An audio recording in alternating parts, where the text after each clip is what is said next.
So, Assalamualaikum warahmatullahi wabarakatuh. My name is Muhammad Khatami Rahmat, and I'm here to bring to you guys my anthem project for the subject syntax. So, I've chosen the subject as the subject of deep structure and surface structure for the first part. So, let's move on with our first topic is deep structure. So, deep structure is an abstract level of syntactic representation that shows the underlying grammatical relationships and meaning of a sentence before any transformations occur. This concept is central to Noam Chomsky's transformational generative grammar. So the key characteristic for a deep structure, it represents the core meaning of a sentence. Also, it shows basic grammatical relations between subject, verb, and object. And then it exists before the transformations such as specification or question formation. Lastly, it explains why different sentences can have the same meaning. And then moving on to the surface structure. Surface structure refers to the final observable form of a sentence as it is spoken or written. It is the result of syntactic transformations applied to the deep structure.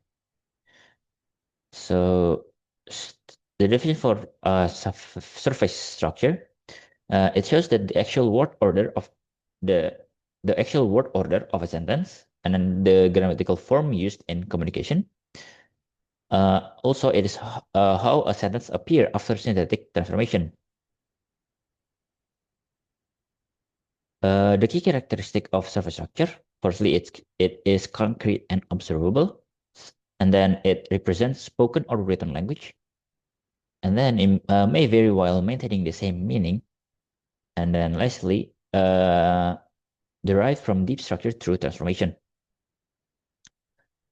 So the comparison between deep structure and surface structure will be deep structure is abstract and it focuses more on meaning and grammatical roles. Also, it is not directly spoken or written. Uh, next is for the surface structure. It is observable form of the sentence, and then it is the result of syntactic transformation. Also, it is used in actual communication. So moving on for the example, for the active and passive sentence. So for deep structure, it categorizes the word from the sentence. So firstly, we have agent. It is the teacher, and then also for the action, it's the priest, and then the patient, the student.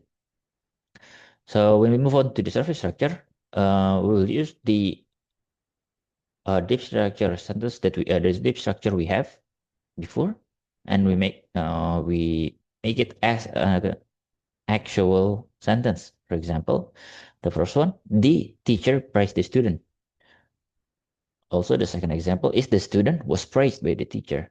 It is a little bit different, but the meaning stays the same. For example two, for the question formation, for the deep structure, the sentence is you will submit the report, but for the surface structure, it is transformed into question form, and it becomes will you submit the report? The meaning is the same, only the form sentence changes to the question form.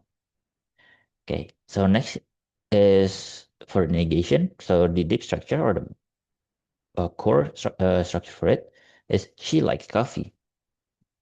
And then when it goes to surface structure and it's transformed into negation, the word becomes she does not like coffee.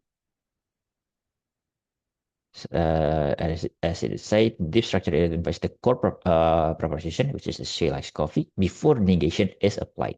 And it changes to she does not like coffee. Okay, so for example 4, this is an example for ambiguity in deep structure in specifically. So for the example sentence, it's the flying planes can be dangerous. So for the first example from deep structure is the activity of flying planes is dangerous. While the second example is planes that are flying are dangerous. So for that one sentence, the flying planes can be dangerous. The deep structure can be concluded it has more than one meaning, hence the ambiguity, where even this sentence can be true for both of these deep structure too. Whether the activity of flying a plane is dangerous, or maybe the planes are dangerous in itself. So moving on to example 5, ambiguity at the surface level and the surface sentence.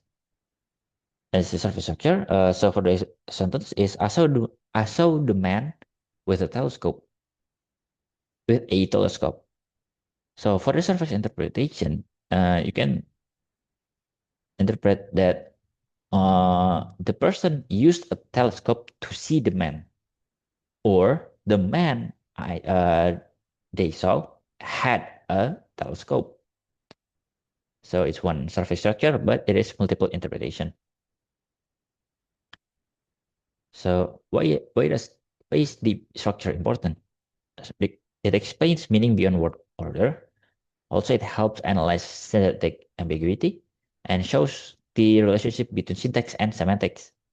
Lastly, it is useful in linguistic theory and language analysis. Okay, so the importance for a surface structure is it reflects how language is actually used. Also, it is essential for grammatical analysis, and then it helps identify transformations. Lastly, it is crucial for syntax teaching and learning. So, in conclusion, the interaction between deep structure and surface structure is fundamental to understanding sentence formation in English. Together, they explain how language user can produce and interpret a wide range of grammatical forms while maintaining coherent meaning, making this distinction essential in syntactic theory and linguistic analysis. Okay, so moving on to part 2 is the case study. Okay, so making the tree diagram. So for this first sentence, the quick brown fox jumps over the lazy dog, and the tree diagram is on the right, as I've made right there. So for the deep structure explanation, at the level of deep structure, this sentence represents a simple proposition consisting of an agent, the fox, uh, and an action jump directed towards a locative phrase over the dog. All modifiers, that is quick, brown, and lazy, are generated within the noun phrases at deep structure and do not change the core agreement structure of the verb jump. Okay, and then moving on to the sentence 2 is the girl who is wearing red dress is dancing. And the three diagram is on the right. And then the deep structure explanation is the head noun girl is underlying subject of both predicates, wearing a red dress and dancing. The relative clause is generated as a separate clause modifying girl, while surface structure introduced the relative pronoun who and actual inversion. Semantically, one entity performs two actions. And the next sentence is Stefano saw Yeshkila with the telescope with the three diagram on the right. And also the deep structure explanation for this one is this sentence also has two possible deep structures. Firstly, it is an instrument interpretation. Stefano used a telescope to see Yeshkila. And then the VP is to the VP. And then two modifier interpretation. Yeshkila had the telescope VP to the NP. The ambiguity arises at surface structure due to different possible attachment sites, while each deep structure represents a distinct semantic interpretation. And then next, the sentence, she believes that the earth is round.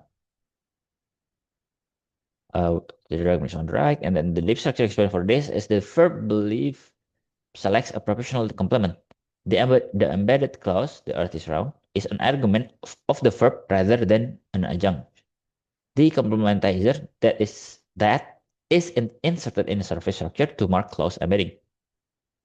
And then for the last sentence is the house where I grew up has been demolished with the tree diagram on the right. And also the deep structure explanation is in deep structure, house is associated with locative role with the embedded clause. I grew up in the house. The relative adverb where replaces the locative present phrase in surface structure. The passive construction has been demolished does not change the deep semantic role of house as the affected entity. Okay, so that is all from me. That will bring to the for my presentation. Thank you so much for listening. Wassalamualaikum warahmatullahi wabarakatuh.